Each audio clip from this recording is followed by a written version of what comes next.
Welcome. This is the third in a series of videos about the Epistles of Paul and the format of letters. This is a video series by Susan Hares. We are looking in this series on who wrote ancient Roman letters, how these ancient Roman letters had rhetoric styles that either were the same as Paul's or different. In the third part, which is today's part, we will look at how Paul picked up other styles of Greco-Roman philosophers or other contexts in order to make his letter more enjoyable to his audience. This shows great skill in writing. In the fourth part, we'll talk about emotions. In the fifth part, we'll talk about Acts as a history. Histories in ancient times were different than histories today. Well, let's look about how Paul used Dio Chrysostom's format in Thessalonians. He's picking up the styles of other Greco-Roman philosophers because the people who are non-Christian have not had any Jewish background. And so he picks up philosophers. Now the Jews were probably well read because they were Jews in Thessalonica in the diaspora, and they had to work within their neighbors' world, within the Greco-Roman world. And if they were merchants, they may have been literate and be able to read these philosophers, whose sheets might have been examined in the marketplace. Well, let's look at this. I'm going to refer to a paper by Mallarby, and Mallarby's paper is located in your course resources under a discussion of Acts, and I mentioned it in our first discussion forum.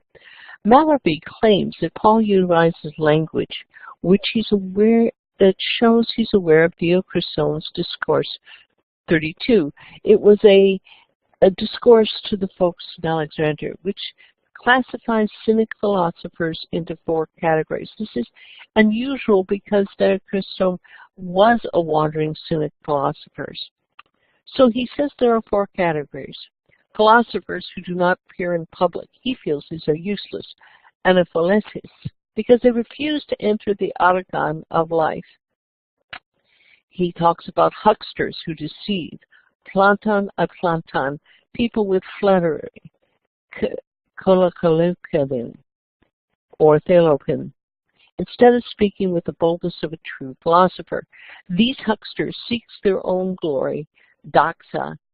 They look for personal pleasure, hedon, based on the money or some other reward, sexual or other, and money, primata. Now, he talks about rhetoricians who speak, but they lack substance because they're vain or empty, konos. And then he goes to the true philosopher who speak with boldness, parisia, out of a desire to benefit people, philanthropa, and lead them to virtue and sobriety by persuading and exhorting them. Notice, it is the true philosopher that Paul wants to be. Let's see how Paul compares himself with the Greek teachers using his methods. You know our visit. It was not empty. Notice Cain, emptiness. We were emboldened by God to speak to you in the face of opposition. Notice, not empty, not one of the ones who is just speaking with us. It was, for our appeal was not based on their panis, nor uncleanness, nor guile. Notice, he's not the folks who are hucksters. He's not the empty repetition, but those approved by God, thus we speak. Notice this planastes is Greek teachers who taught erroneous, often sought sexual favors, and operated with guile. Greek teachers had oftentimes homosexual relationships with their students. Now, for we came not with flattery, Calaisius, nor a mask of greed, or a cloak of greed, nor by seeking human praise, doxin. Notice again, he's not the hucksters, he's not the empty repetition. As a nursing mother cares for her child, so longingly we glad shared with you not only the gospel, but our very lives, because you've been beloved to us. Again, Paul is giving himself, I am the true teacher. I am coming, giving the true wisdom from God. Now, if you ever try to do this, explain how these Greek philosopher works, perhaps it will help with something I used in one of my Bible studies when I was working with this. You know the color yellow. It's not the color blue like the sky, but yellow like the sun that warms our face. You know the color green. It's not the color brown like dirt, but green like the grass, and thus we are reminded of spring. Hopefully that will help you in your daily life. Now, there are two other schools of thought that you might look at to pull a thread on during your investigation of 1st and 2nd Thessalonians. There's the Epicureans, which came from Epicurus, who was in the 4th and 3rd century BC in Greece, or the Stoics from Zeno, which is about 100 years before. Their debates focused on different things.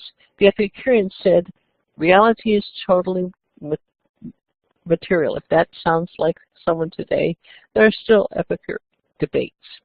God exists in a state of absolute imperturbability, ataxis, and giving no thought for human activity. Death is just a delusion of atoms. No part of a human survives. And this is equivalent to the true ancient atheist. There is no God. There is no reality. There is nothing beyond today. The topics of his talks were to free people from the fear of gods and death. If you remember the religions, that the Greeks and the Romans were consumed with trying to manipulate the gods who were trying to manipulate them. That web of manipulation caused all sorts of fear. And he talked about pleasant life, which is free from pain, anxiety, and frustration. He found that pleasure, mental, was better than superior, and overindulgence led to pain. So you had a moderating. The Stoics wanted to discover what it meant to be a meaningful or virtuous life. They wanted self-sufficient, autotaxia, freedom so the moral faculty could operate. Slaves, they felt, without freedom could not have moral factors because they were dependent on the orders of their masters. They had apathy, which is not the unaction, but being undeserved and unmoved by violent movements of lower nature, emotions, desires, and inclinations.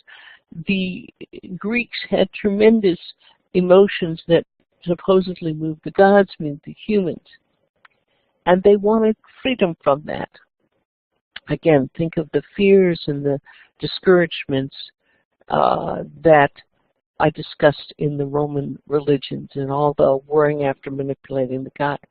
Topics in the literature were put no value on things that are not under one's control. The things that are under one's control is more desire and more virtue. The things that are not under one's control is reputation, wealth, physical well-being. The proper hierarchy is to have reasons above passions and to do everything in that proper hierarchy was to do things according to nature. Well, that's my thoughts on the Cynics and how the Cynics, the Epicureans, and perhaps the Stoic impacted Paul's writings. Do take a look at that and see if you think you can find that in 1st and 2nd Thessalonians. I'll be interested. Fee and some of the other commentaries may also give you details on this.